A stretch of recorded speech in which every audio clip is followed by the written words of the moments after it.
It's hard to say why crossovers have become so popular in the past few years. Well, they're fuel efficient, relatively well priced, have tons of space, and all-wheel drive. I guess when you put it that way, it's easy to see why. But which one is the best deal? To find out, we brought a couple of fan favorites. And a couple of all-new models to see which one hits all the marks.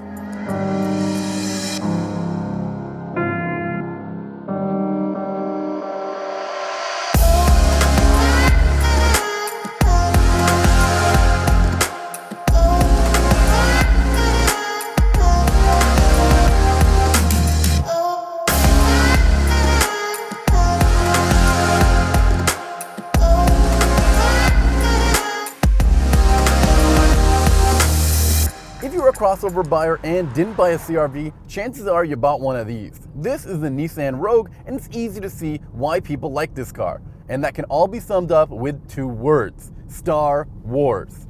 And there's a lot to like about this car, other than the fact that it helped the rebels steal the Death Star plans during the Battle of Scarif. For example, this interior is really spacious and quite comfortable. And for 2018, Nissan has made a number of really good refinements and tweaked the interior of the car. For example, there's real stitching found on the steering wheel, the armrest, and on parts of the dash. And this car just feels upscale as a result. And as you can hear, the car is still reasonably quiet. Although once you hammer your foot down, it does get quite loud. That's because this car uses a CVT, and unlike the other cars in this comparison, it does not have a turbocharged engine. So the 2.5-liter 4-cylinder engine makes only 170 horsepower, and you can feel that it's lacking a little bit of the grunt that the other cars here have. On the other hand, it is quite fuel efficient, although not as fuel efficient as the CR-V. The ride quality is also really soft, maybe as soft as a Wookiee's fur, but I'll have to test that. And I absolutely love the seats in this car. When we take this car off-roading and we hit some potholes with it, you barely notice. And I think that's really important for people who are typically going adventuring or camping or off-roading. And another aspect of this car that is really handy is the ability to maximize all of the space that's in here. The rear seats fold down 40-20-40, and in the trunk, there's a really cool shelf that helps you organize your groceries or whatever else you have back there. This car also comes with all of the fancy driver assistance features, so it seems like it's from a galaxy far, far away. And the way that the car kind of coddles you and keeps you in place, well, it feels like the Force is watching over you. Where does the Rogue lacking? Well, besides the engine that I mentioned earlier, the interior, especially around the center console, seems a little dated. Look at how small this screen is. But helping to get over those aspects, this car is really affordable. It costs just over $35,000 and is a tiny bit more expensive than the CR-V.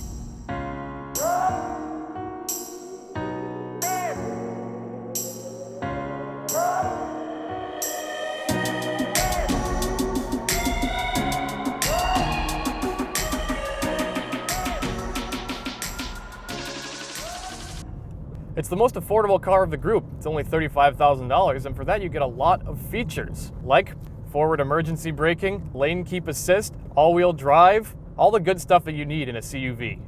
Fuel economy is also excellent. It earns 29 miles per gallon combined, which is the best of all the cars here as well. And that's thanks to its 1.5-liter turbocharged engine, which makes just enough power to stop you from complaining. And to complete the trifecta, it also has the most cargo space of any of the vehicles here. You can fit 4 adults in this thing pretty easily, and all their stuff. Nobody's going to be complaining about sitting in the back of this car with the legroom either. The interior feels excellent, and it has a whole bunch of really nice premium touches that maybe you wouldn't expect, like this wood trim that there's a little bit, but it's not too much to make it gaudy.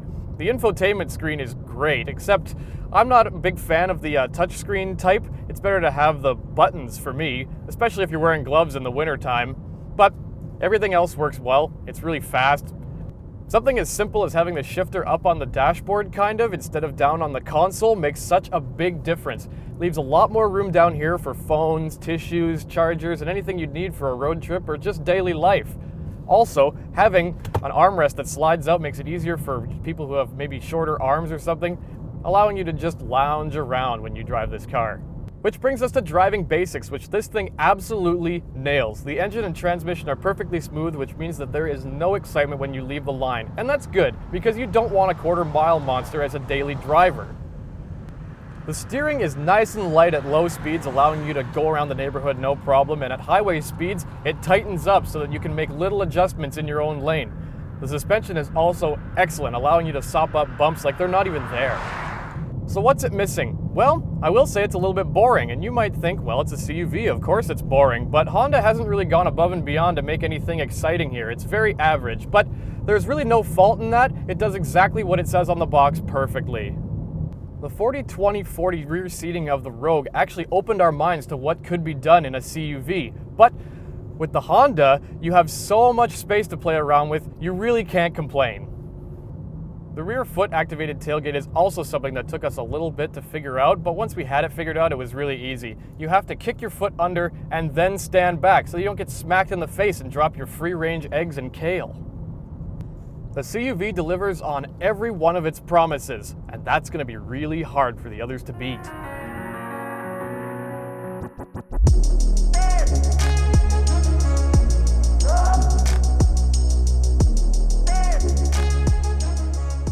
This is the all-new Tiguan, and it rides on the MQB platform that pretty much every Volkswagen is using. VW really had to deliver in order to make us forget about how they destroyed the planet for our children and our children's children. Sadly, Volkswagen really dropped the ball here, and it is underwhelming to say the least. The interior feels cheap. Really, the only redeeming factor here is the big infotainment screen and the digital dash, which Sammy says is futuristic, but it's just dials. If you're going to do a digital dash, you should explain and give me the information in a way that's interesting to look at instead of just like every other car.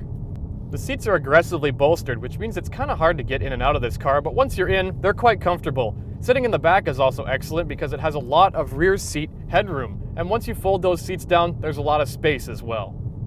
Taking this thing around rutted streets with lots of potholes is where it really falls short. The ride is agricultural. It throws you around a lot. Start-stop is a nice feature, but this one is particularly unrefined. It fails to get up like a teenager on Sunday morning, and then once it does get up, it goes right to third gear. Like, it doesn't really want you to drive it at all. It just lugs along. Oh, start-stop. Okay, so it's off. Then when you want to go...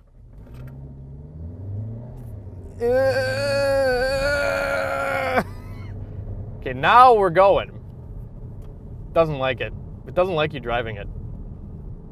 For a car that feels like it has a very small footprint, it has a larger environmental footprint. This has the worst fuel economy of all the cars we're testing today, and that's just unacceptable. Adding insult to injury, the Tiguan is also $3,000 more expensive than the CR-V and the Rogue, and honestly, I don't know where all that money is going. It really leaves you wanting more.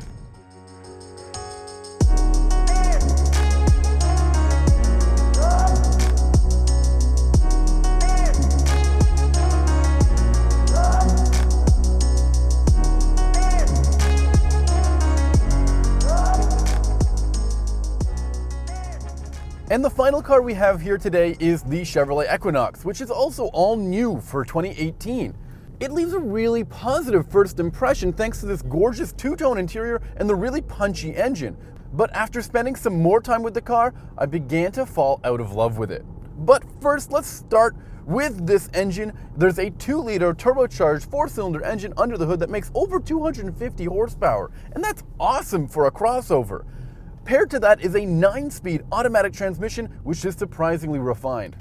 However, this thing doesn't achieve the same fuel economy numbers as the other two CVT-equipped vehicles, but that should be expected because, well, it's got a big turbocharged engine and it doesn't use a CVT, which is typically the most fuel-efficient way you're going to motor around.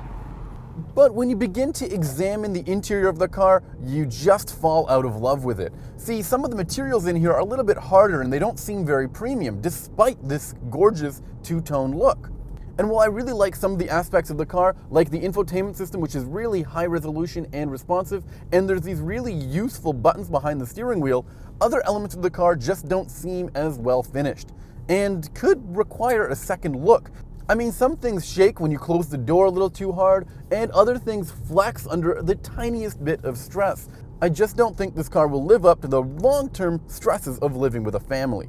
And then let's talk about the interior space. This car is down on cargo space, and there isn't a ton of rear passenger space either. And it really is a shame about the lack of passenger space because this would be perfect for families because it has a ton of USB ports and even a 3-prong plug back here for the rear passengers to use. So you can charge all your gadgets and iPhones and tablets and whatnot. and it wouldn't be a hassle. I also love the OnStar 4G LTE Wi-Fi connection that has proved to be invaluable on these video shoots.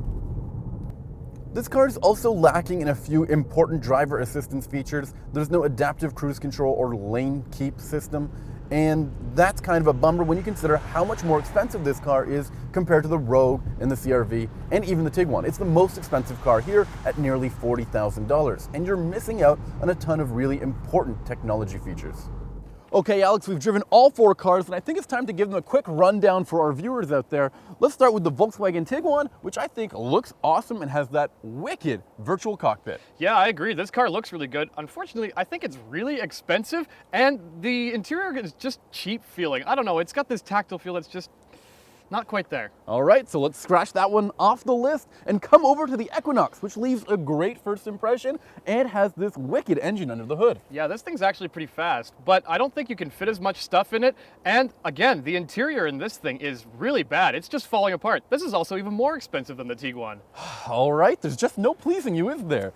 Let's go to the Nissan Rogue, which I think is a fantastic, comfortable car. And it's got so much space in there, as well as this fantastic cargo area where you can reconfigure it in so many different ways.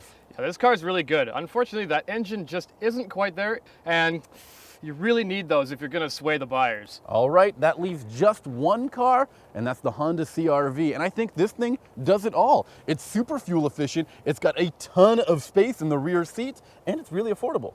Yeah, it is really affordable. I mean, it's pretty hard to compete with the King. The only reason that this might not be a car that somebody would want to buy is, you know, the engine's a little bit loud and it's also kind of boring. I mean, it's a CUV, but still, Honda didn't really try anything innovative here. But you also can't fault them for going with what works really well for them. So, you think we have a winner? I think we have a winner.